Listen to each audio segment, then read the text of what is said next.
Hello, আসসালামু আলাইকুম। প্রিয় শিক্ষকবৃন্দরা আপনারা কেমন আছেন? আশা করি অনেক ভালো আছেন। আজকে আপনাদেরকে জানাবো মাদ্রাসা ও কারিগরি শিক্ষা বোর্ডের ছুটি কতদিন হলো।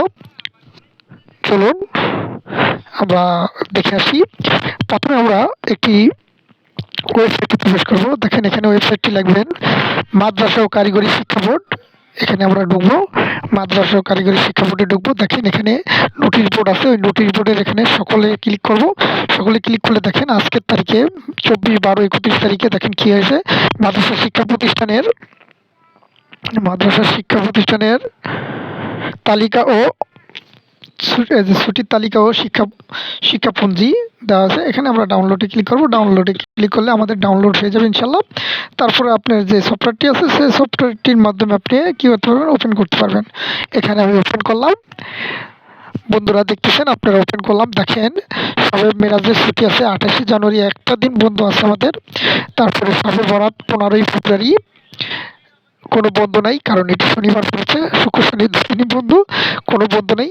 এবার চলে আসুন পবিত্র রমজান, মহান স্বাধীনতা দিবস, জুম্মাতুল দিবা, লাইলাতুল কদর এবং ঈদুল ফিতর 31শে মার্চ।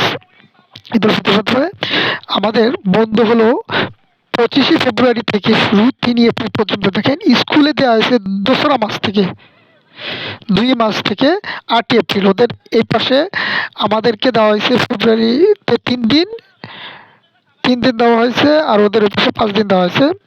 আসলে এখানে আমাদের ছুটি একদিন কমে গেছে। যাই হোক, এটা নিয়ে কোনো সমস্যা নেই। আমাদের ছুটিটা 25শে ফেব্রুয়ারি থেকে শুরু হচ্ছে। এখানে 29শে ফেব্রুয়ারি 4 দিন আমাদের মিস্টেক হচ্ছে, সমস্যা নেই। এখানে আমরা মানে এই স্কুলটা 2রা মার্চ থেকে বন্ধ, আর আমাদের 25শে ফেব্রুয়ারি থেকে বন্ধ। হ্যাঁ, আমাদের এই পাশ দিয়ে এগিয়ে ওই পাশ দিয়ে করছে। সো সমস্যা নাই, ছুটি ঠিকঠাক রাখছে। ঠিক আছে, এখন আমাদের বার্ষিক পরীক্ষা, অর্ধবার্ষিক পরীক্ষা কীভাবে হবে এগুলো সম্পূর্ণ এখানে দেওয়া আছে নোটিশে। আপনারা এই নোটিশগুলো ডাউনলোড করবেন কীভাবে আমি সেটা দেখিয়ে দিলাম, এটা আপনারা দেখে নেবেন ইনশাল্লাহ। তা আপনাদেরকে আমি শুধু নোটিশটাই জানালাম না, নোটিশটা কোথা থেকে বের করবেন সেই সম্পর্কে আপনাদেরকে জানিয়ে দিলাম। সো আজ রাখি, আল্লাহ হাফেজ, আসসালামু আলাইকুম। আর যদি আপনারা উপকৃত হন তাহলে আমার চ্যানেলটি সাবস্ক্রাইব করে আমার পাশে থাকতে পারেন। বিভিন্ন গুরুত্বপূর্ণ তথ্য আমার চ্যানেলটিতে পেয়ে যাবেন। তো আবারও সালাম জানিয়ে শেষ রাখতেছি। আসসালামু আলাইকুম রহমতুল্লাহি ওয়া বারাকাতুহু।